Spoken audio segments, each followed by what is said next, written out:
হাওড়ার বুকে এখনো দাঁড়িয়ে আছে নীল চাষের নিষ্ঠুর অতীতের সাক্ষী নীলকুঠি। এক সময় ব্রিটিশ শাসনের অত্যাচারের চিহ্ন বহনকারী এই স্থাপত্য আজ ধ্বংসের মুখে। ডোমজুড়ের নোনাকুণ্ডু, আমতার রসপুর ও কলকাতা গ্রামে ছড়িয়ে থাকা নীলকুঠিগুলি কালের নিয়মে বিলীন হতে বসেছে। এখানে অনুমানে যে সুরাকতা, তারা এখানে থাকতো, এখানে নীল চাষ হতো, তাদের একটা জমি হিসেবে ছিল, তোমাকে এই দেবো, বাকি ওরা বোঝাই করে নিয়ে চলে যেত। হ্যাঁ, চাষিরা কিছু বেতন নেই, না খেয়ে করতো। ইংরেজদের অংশ বলতে যে ছিল তা প্রমাণ হিসেবে কি এখনো সেই স্নানের ঘাট কি এখনো? হ্যাঁ, স্নানের ঘাট এখনো তাদেরই যেখানে ঘর ছিল, তার জন্য পুকুর তারাই কাটিয়েছিল, হয়তো কাটিয়ে এখানে স্নানের ঘাট করেছে। স্নানের ঘাট করে ভালো ঘাট ছিল, আমরা ভেঙে ভেঙে আমরা সব পাঁচজনে ভেঙে, এইকে দোকানে ইট নিয়ে আছে, ও দোকানে এইভাবে ঘাটে কিন্তু দুদিকের ঠিক বাঁধন ঠিক আছে এখনো। হ্যাঁ, তখনকার দিনের এখন সেই ইংরেজদের আমলের জিনিস এখনো আছে অংশ হিসেবে আছে। আছে আছে দারুণ শক্ত, চুন সুরকির গাঁথুনি, আপনি একটা ইট খুলতে পারবেন না, এত মজবুত। নীল চাষ বাংলার কৃষকদের দুঃখের ইতিহাস। তাদের ফসলি জমি ছিনিয়ে নিয়ে জোর করে চাষ করানো হতো নীল, যার বিরুদ্ধে কলম ধরেছিলেন দীনবন্ধু মিত্র নীলদর্পণ নাটকে। বর্তমানে রসপুর ও কলকাতা গ্রামের নীলকুঠির ধ্বংসাবশেষ ঐতিহাসিক নিদর্শন হিসাবে টিকে আছে, কিন্তু অবহেলা ও উন্নয়ন কাজের চাপে ক্ষতিগ্রস্ত হচ্ছে। হ্যাঁ, এখন তো এইটাই আমরা ছেলেবেলা থেকে জানি, এইটাই নীলকুঠি।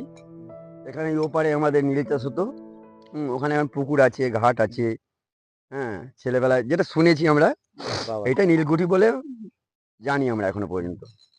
নীলকুঠি বলতে অংশ বলতে এইটুকু অংশই পড়ে আছে বা বোঝানোর জন্য কি হ্যাঁ, নীলকুঠি বলে এইটুকুনি অংশ পড়ে আছে কথা।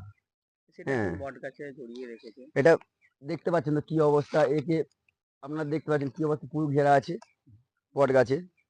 এটা কত বছরের কেউ এখনো পর্যন্ত বলতে পারছে না। হ্যাঁ, বাবা শুনেছি ওখানে নীল চাষ হতো বলতো, বাবাও তো দেখেনি, বলছে আমি পয়সা পেয়েছি, এরকম কথা আর কি শুনেছি আমি এইটুকুনি। চাষবাস করতে ইংরেজ আমলে হ্যাঁ, ইংরেজি আমলে পয়সা পেয়েছি। পেয়েছিল। হ্যাঁ, ওখানে গেলে আমরা দেখতে পাবেন ঘাট আছে। হ্যাঁ, আরো 5 জনকে জিজ্ঞাসা করলে আমরা বলতে পারবেন, আমি তো অনেক ছোট, আমার তো বয়স আছে, তারা বলতে পারবে। আমরা তো সেইটা চিন্তা করি, এইখানে আমাদের এই যে ইংরেজরা বাস করে গেছে, আমাদের একটা মনে একটা হতো, সেটা কত কষ্ট পেয়েছে আমাদের দাদা ঠাকুর দাদার আমলে, তার কত কষ্ট হয়েছে, আমরা এখন চিন্তা করে পারি না। এবং যা সংরক্ষণের দাবিতে স্বরূপ স্থানীয়রা। রসপুর পঞ্চায়েতের উপপ্রধান জানিয়েছেন, বিষয়টি ঊর্ধ্বতন কর্তৃপক্ষকে জানানো হয়েছে এবং আশ্বাস মিলেছে সংরক্ষণের। এলাকাবাসীর একটাই দাবি, ভবিষ্যৎ প্রজন্মের জন্য এই ঐতিহ্য রক্ষা হোক, ইতিহাস হারিয়ে না যাক কালের অহলে। এই ডোমজুর এলাকায়, নোনাকুণ্ড এলাকাতে একসময় কি শোনা যাচ্ছে যে নীলকুঠি ছিল ব্রিটিশদের সময়ে এখানে নীল চাষ হতো। সেই কাহিনী তো আমরা ইতিহাসের পাতায় পড়েছি। সত্যি কি এখানে প্রমাণ পাওয়া যায়? আমরা যে দেখেছি, ওই নীলকুঠির সমস্ত এগুলো, ওই যে উঁচু জমিটা এবং ওই যে দেখছেন, ওইখানেই চাষ হতো। স্নানের ঘাট। হ্যাঁ, স্নানের ঘাট। আপনি আপনার চাক্ষুষ অবস্থায় আমার 83 ইয়ার্স ওল্ড। আপনার সময়ে তখন কি কি চোখে পড়েছে বা দেখেছেন? তখন দেখেছিলাম আমি ওখানে ওই বড় ইটের সমস্ত ছিল, স্নানের ঘাট ছিল। এখনো ইটগুলো এখনো আছে কিছু, এখন সব ওই উঁচু জমিতে চাষ হতো এইটুকু। আর ওই দিকে যেটা ছিল সবচেয়ে উঁচু, ওইখানটা এরা আসতো, ব্রিটিশ আমলে সমস্ত ঘোড়ায় করে আসতো লোকেরা। বলছি, তখনকার সময়ে যে চাষবাস হতো, আপনি শুনেছেন বা ইতিহাস সম্বন্ধে কিছু শুনেছেন কি? তখন এই ডোমজুড়ের বুকে তারা কিভাবে আসতো, যেত কিভাবে, কোন নদী দিয়ে তারা নৌকা করে আসতো? কিন্তু তারা আসতো ঘোড়ায় করে আসতো, আমি ব্রিটিশ আমলে লাল পাগড়ি আসতো। রাজাপুর যেটা হলো সব থেকে এই জায়গা, রাজাপুর বা দক্ষিণ বাড়ি স্টেশন ছিল, মার্টিন স্টেশন, বুঝতেছেন, মার্টিন স্টেশন ছিল। এখন তো সব জায়গা আছে, পাশে বাংলো আছে, ওইখানে থাকতো। আর বলছিলাম আমতার সঙ্গে যোগাযোগ ছিল, আমতায়। ওই এলাকা জুড়েই কি চাষিদেরকে ওই নীল চাষ করানো হতো? ওই জায়গাটাই হতো না, হতো এইদিকে হতো, কোন দিকটা হতো? এইখানে চাষ হতো, এইটুকুই। নোনাকুণ্ডুতে? হ্যাঁ, নোনাকুণ্ডুতে হতো।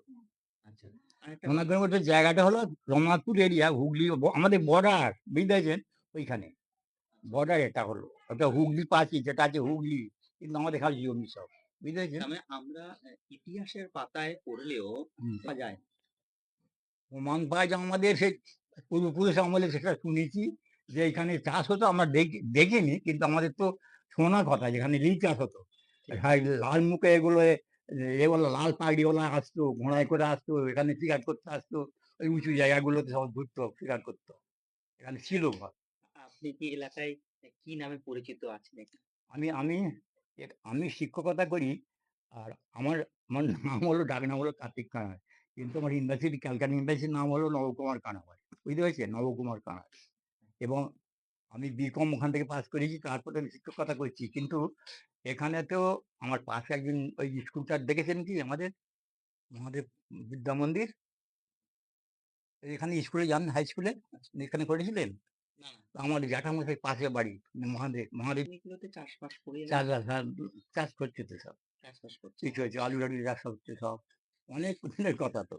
ঠিক, ঠিক। হ্যাঁ, আপনার নাম? আমার নাম হলো নবকুমার কানাড়।